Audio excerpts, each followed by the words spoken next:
بسم الله الرحمن الرحيم اللهم صل على سيدنا ونبينا ومولانا محمد وبارك وسلم.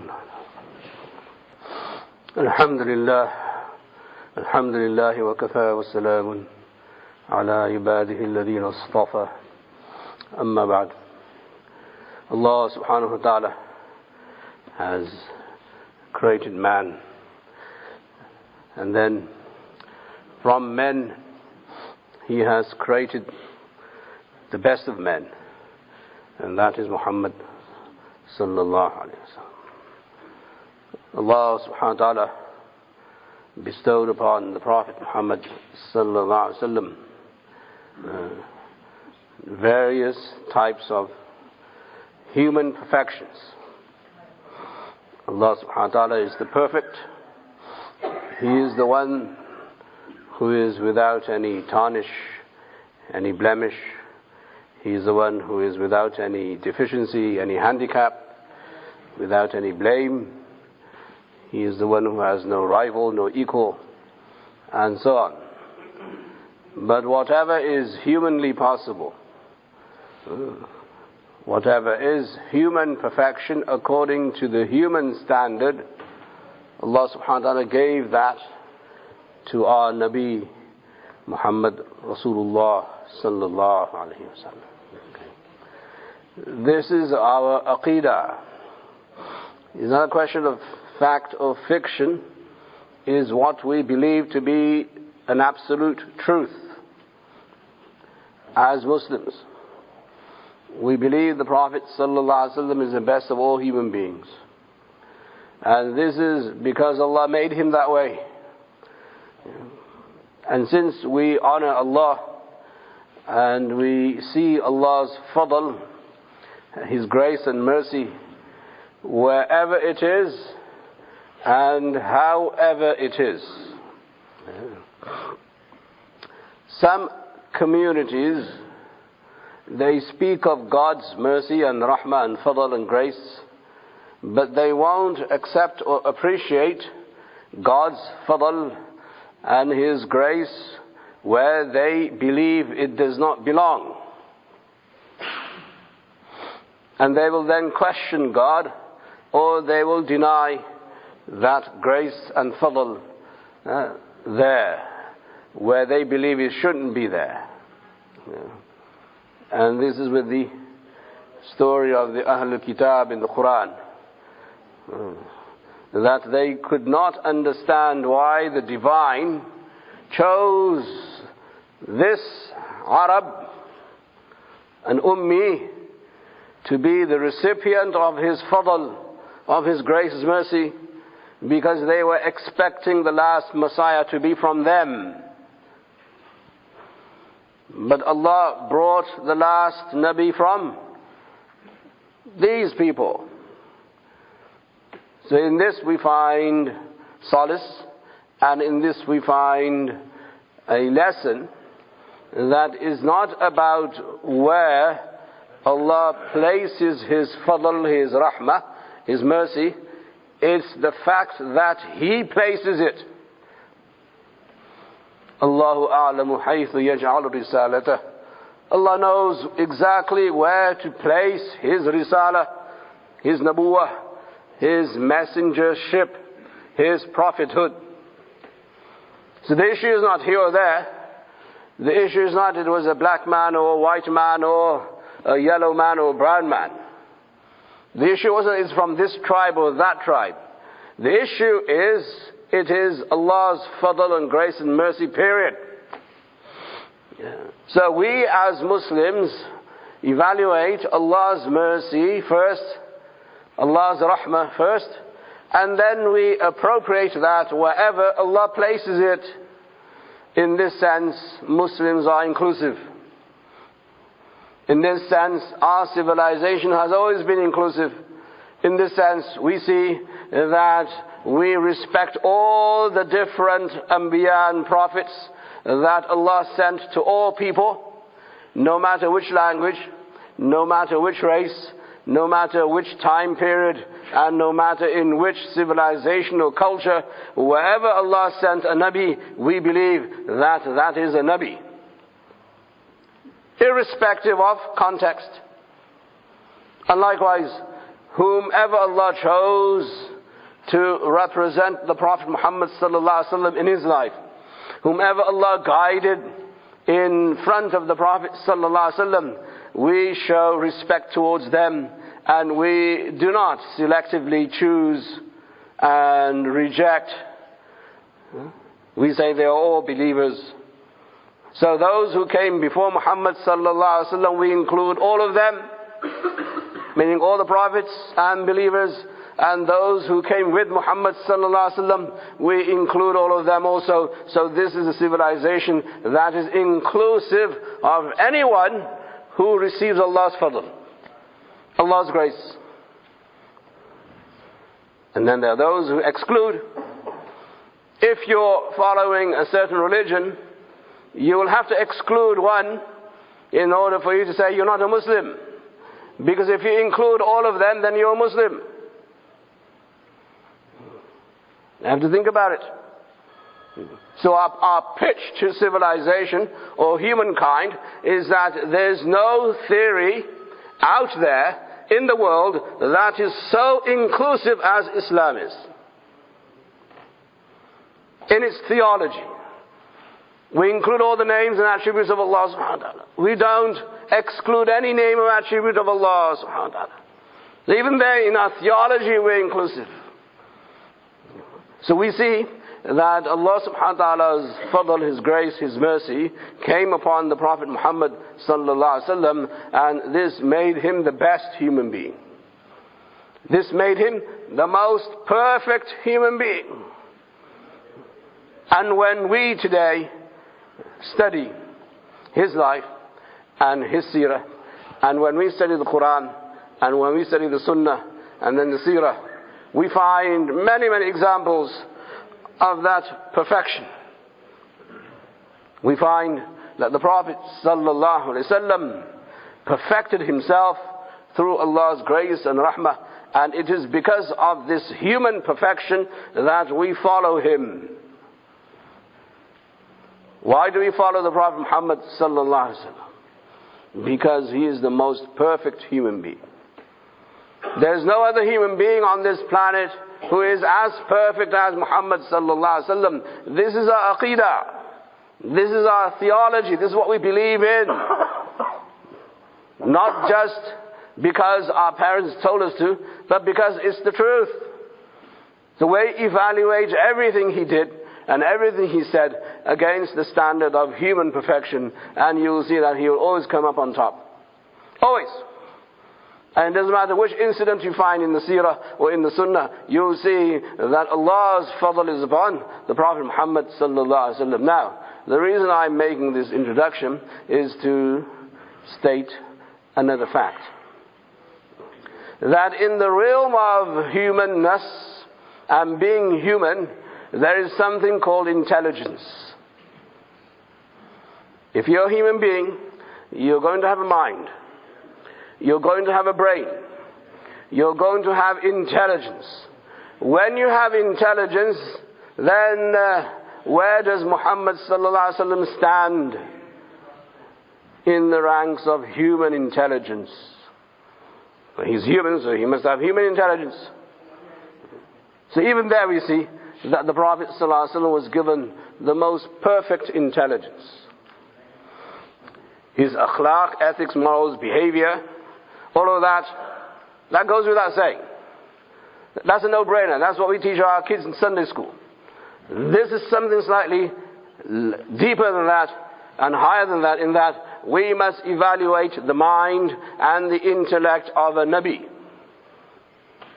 for ourselves, so that we are convinced that whatever the Prophet ﷺ said is intelligent, period. Not just intelligent, but the most intelligent. And when we start thinking at this level, and we start thinking on these terms, that wait a minute, the Prophet ﷺ said this, is this statement intelligent? Then you will see he is far, far more intelligent than anybody else. So how? When you want to be someone who informs others, someone who teaches others, then your scope of knowledge must be greater than the scope of your proteges or your students. The teacher should know much more than the student, hopefully. Even today, sometimes it's not a prerequisite. But usually we will say that the teacher has far more intelligence and knows far more than the student does, because the scope of his knowledge is greater and is wider and is broader and is deeper. So when we understand that what is the scope of the knowledge of Nabuwah, how far does a Nabi inform people? How much does he inform? This is the question. So if people come and they discuss philosophy, and they discuss astronomy, or they discuss medicine, or they discuss whatever, music, whatever it is, and they discuss theories, then all of that is wonderful, except it does not include a scope beyond the human mind and the human intellect. It does not include a world that is beyond this world, this dunya. It's within time and space. So all your academic theories, all your scientific theories, all of these great geniuses that you kind of look towards and sometimes gravitate towards, and you say these are geniuses. Yeah, they were in that realm and in their field, arguably. We won't take that away. But that does not give them the ability to inform you about what's outside of time and space. What a Nabi brings to the discussion of humankind is what is outside of time and space. A Nabi will tell you what's going to happen to you after you die. A Nabi will tell you what's going to happen to you in your grave. A Nabi will tell you in detail the questions you will be asked in your grave. This is not through science, because the role of science is to reject all that, or perhaps not to prove it. So we must evaluate the intelligence of a Nabi by understanding that the scope of knowledge Allah gives every Nabi is far greater than the scope of any humanist, any scientist, any engineer, any mathematician. Because the Nabi will talk to you about what you were before you were born. A Nabi will tell you that. A Nabi will tell you that when you die in your grave and then you are resurrected, this is what's going to happen to you on the Day of Judgment, and the Nabi will talk to you about eternity. Right? So now, the scope of knowledge is far wider, far greater, far deeper than the scope of anybody in the world, and this gives the Nabi the greatest edge. That's why a Nabi is a warner. That's why the Nabi is someone who gives glad tidings. And this is why the Nabi is the best teacher. Why? Because he's saying to human beings that you may live your life here, but if you live your life here this way, this is what's going to happen in the next world, and then in the next world, until you get to eternity. This is the intelligence of a Nabi.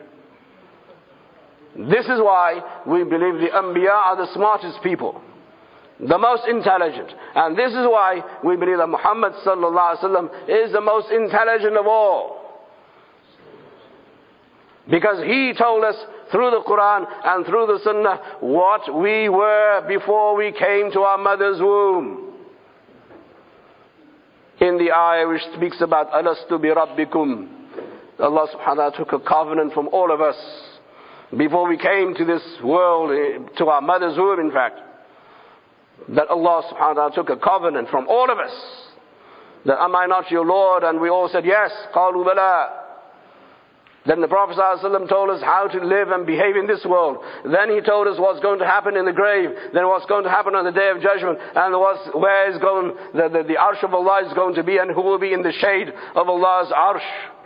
Allah make us from them. And then what's going to happen on the Sirat, on the bridge, and what's going to happen when you receive your book of deeds in the right hand. And what's going to happen at the Hawd al-Kawthar, and what's going to happen in Jannah. All of this knowledge, information, is our aqeedah. It's what we believe in order to be a Muslim. Who gave us this knowledge? It is a Nabi. He's not a scientist. He's not an engineer. He's not a doctor. He's not a mathematician. It is a Nabi. So we as Muslims include all the realms of existence in our discussions. Whereas others who don't believe in the Akhirah, they can't include the Akhirah in their discussions. When people come here and they start fundraising, as we're fundraising for the school here, inshallah, we should give for the school. When people come and they start fundraising, what's the pitch they make? The pitch they make is that Allah will reward you. But where? Not here, over there. It's based on this aqeedah that there's an akhirah. So Muslims by definition include all realms of existence when they talk. It's part of their DNA, it's part of their culture, it's part of their vocab. This is what makes a Muslim a Muslim. Why? Because the Muslim follows the Sunnah. He follows the methodology of the Sunnah. He follows the intelligence of a Nabi. This is how supremely and superbly intellectual our religion is. Because we can talk about before time and we can talk about after time. Why? Because we follow a Nabi. We follow the last Nabi Muhammad sallallahu alaihi wasallam. So, when you want to evaluate the intelligence of someone, you evaluate the scope of knowledge, the breadth and the depth. And there's no doubt from this very simple expose of mine that the Nabi is far more intelligent than anybody on the planet. Because his knowledge comes from wahi, it comes from Allah subhanahu wa ta'ala. What Allah informs him, he does not inform others, and that's why we follow him. Because he has much more knowledge than we do. Much more knowledge. And that is why the Muslim civilization, when they incorporated all of these realms in their world, this world, they were superior. They were advanced. And they took control. But when we lost the ability to include all the worlds into our discussion and say, we don't want to go there. Brother, pray. Why you want to pray? Allah will reward you on the Day of Judgment. Okay, fine. When you lose that ability to include the Akhirah in your discussion, in your mainstream conversation, then you lose Islam. Period. Because this is not just about living in this world. This is about surviving this world and living in the other world. And that is the most intelligent formula that any human being could receive. And with this we make dua that Allah subhanahu wa ta'ala allows us to benefit from the intelligence of the Prophet Muhammad sallallahu alayhi wa sallam and follow his lead. Ameen ya Rabbal Alameen.